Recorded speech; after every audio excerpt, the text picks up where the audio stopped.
whenever we say we had to assimilate, we were forced to speak English, we were forced to learn the Western ways, then they say to us that we're separative, that we're anti-Hawai'i, that we're anti-American, and that's not good. And I'm here to tell the tribunal that because of the Hawaiian movement, it doesn't make us anti-Hawai'i, it makes us anti-exploitation, anti-oppression, and anti-subjugation. And if they don't want us to be anti-American, then stop oppressing us, exploiting us, and subjugating us. Recognitions and findings. The Kanaka Maoli people have been subjected to ongoing processes of genocide, both physical and cultural. The conduct of the federal and Hawaii state governments violates Indigenous Hawaiian law, as well as the 1948 Convention for the Prevention and Punishment of the Crime of Genocide.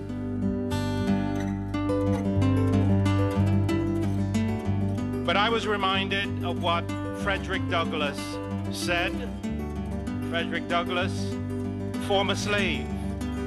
Those who demand a change but deprecate agitation are like individuals who want the mountain without the cliffs.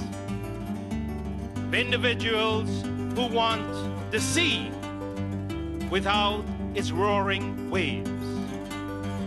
Individuals who want rain without thunder and lightning. Power concedes nothing without a demand. I am honored that you have given me this opportunity to be with you in the eye of the storm.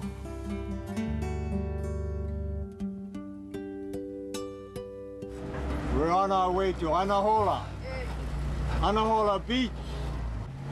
Anahola is the site of the 1991 eviction of our people, living on our own land. After the hurricane, they got a FEMA grant to build a house. So that's where we're going, to hold the tribunal. That's the site of the eviction.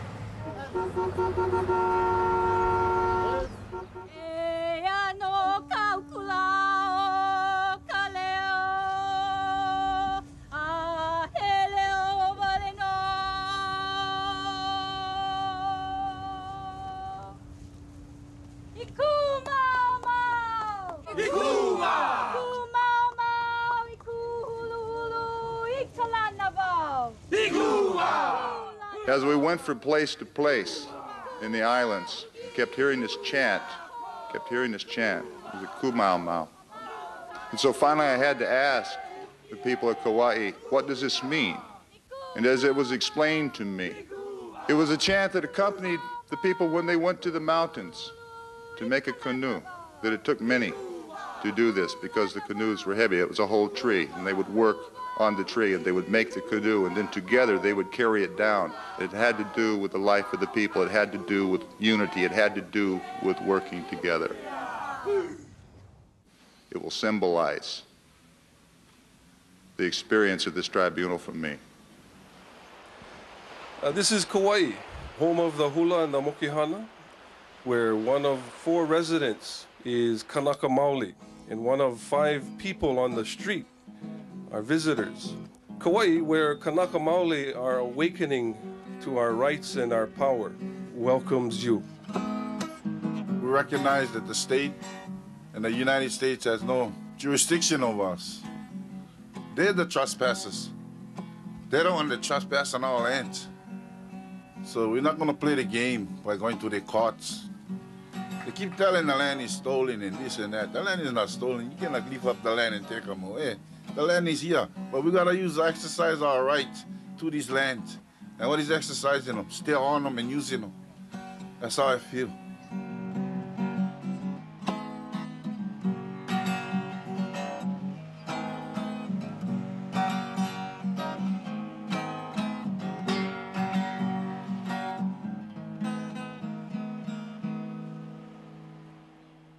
I advocate going on the land.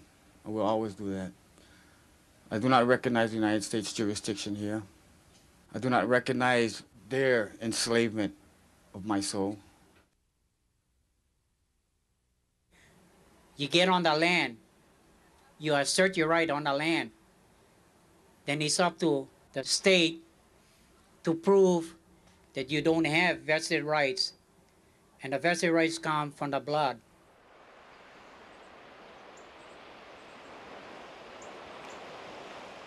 I see no other way today to get our land back. I believe in civil disobedience.